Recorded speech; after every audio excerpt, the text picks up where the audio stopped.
performance from his team. Yeah, he surely did. The Seahawks came out and really outplayed the New York Jets, and it was an emotional day, no question, knowing that this was the last home game for Mike Holmgren. And you look at the numbers, they dominated the Jets in every turn. All those, even down to the turnovers. The turnovers for the Seahawks came in the first half. One of them was as they were going inside the 5-yard line, which took really points off the board for the Seahawks. Otherwise, this game would have been a much different story even on the scoreboard.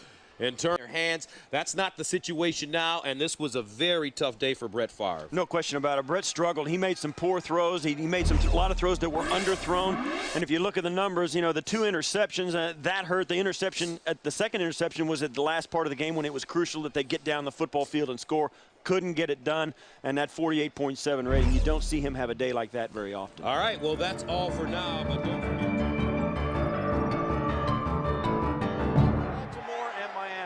This, the only team the Dolphins defeated last year was Baltimore, and those two will meet next week in the wild card round.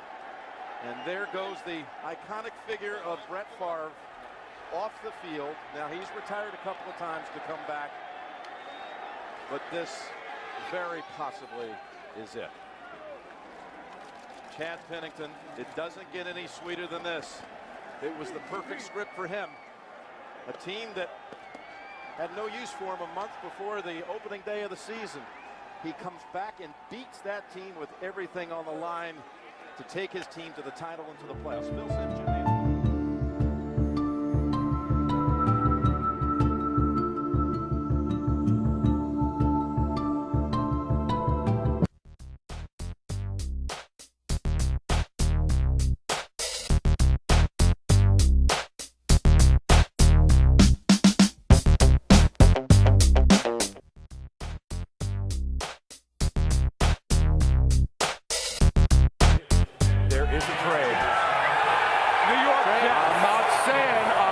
Sims, everybody's all excited because the Jets are now on the clock. Oh boy. And that's when things always get interesting at a Radio City Music Hall draft. Sanchez is excited in his home. It's a big move. He was in New York last night and flew home.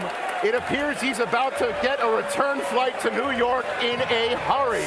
Perhaps Air Johnson is about to fly to Los Angeles and pick up the new face of the franchise of the New York Jets. Mark Sanchez is beside himself. The former Jet intern about to make the announcement. Cleveland traded the 5th pick to the New York Jets. And with the 5th pick in the 2009 NFL Draft, the New York Jets select Mark Sanchez, quarterback, USC.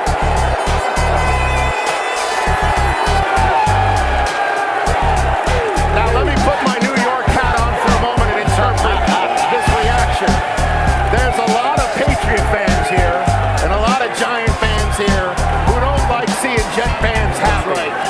So I believe that was the mixed part of that mixed reaction you heard. But it's been a real long time since Jet fans had a franchise quarterback, the young franchise quarterback, to hang their hat on here in New York. And the number 5 pick in the NFL Draft, Mark Sanchez. What do you think? If you're the Rams, don't you blitz the rookie on the first play? He's going to throw on first down, airing it out, uncorks the deep ball, and caught by Clowney. Right out of the gate, Mark Sanchez.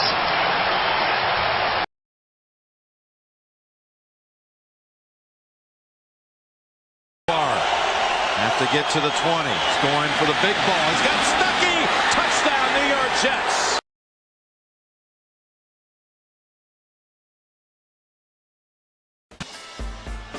Welcome back to the Meadowlands, everyone. Mark Sanchez, the rookie.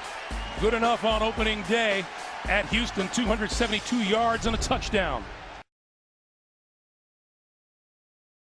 Mark Sanchez. Mark Sanchez is with Mark Sanchez. let's get right down to the brass tacks. And here comes Brad. Why are we showing this? Because it's a 106-yard kickoff return, longest play in Jets history. Wow. And Brad Smith gives the Jets a 10-9 lead over the Colts. Disaster strikes immediately. Calvin Pace hits him. Ball's loose. Marcus Douglas recovers for the Jets, who take the lead just like that. Here's the Jets, 21-15. This is what they do best. Thomas Look Jones. at Faneca down the field. Good job. 29-yard gain to the Colts 1, and then 3 plays later, Thomas Jones. Jets go for 2, and they're up 29-15 again in a game that they had to have to stay alive in the playoffs. Curtis Painter picked by Dwight Lowry. And that's the way the undefeated season for the Indianapolis Colts go down the tube.